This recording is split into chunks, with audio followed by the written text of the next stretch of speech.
The last case was a 6 weeks old infant who was brought to us with history of persistent jaundice, failure to thrive, and excessive urination. The baby obviously had failure to thrive. The birth weight was about 2.7, but the baby was 2.3 at 6 weeks, had wide open frontally, also had cleft palate, micropenis, and had delicate features. So we thought about a case of MPHD in this child and investigated the patient.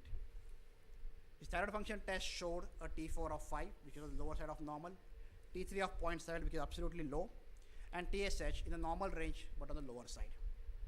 We repeated the test, this time with the free hormones. The TSH was 2.5, normal range but on the lower side. Free T4 was low, free T3 was also extremely low.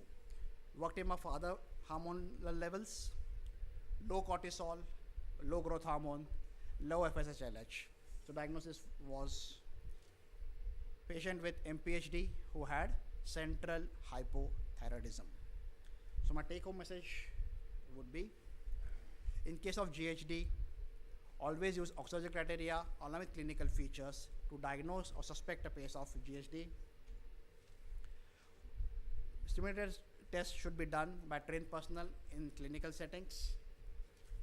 Interpreting 17 OHP levels should be done on gestational age because they are higher in neonates, more so in preterm babies. Thyroid tests depend upon the time at which you have collected the samples.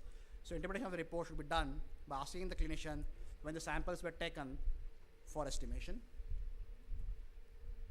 And always correlate lab findings with the clinical features because individually they have less clinical significance. I would like to thank Dr. Golwilkar, my teacher and my mentor, as well as Dr. Golwilkar and Madam Patwardhan for giving me the opportunity to speak here today.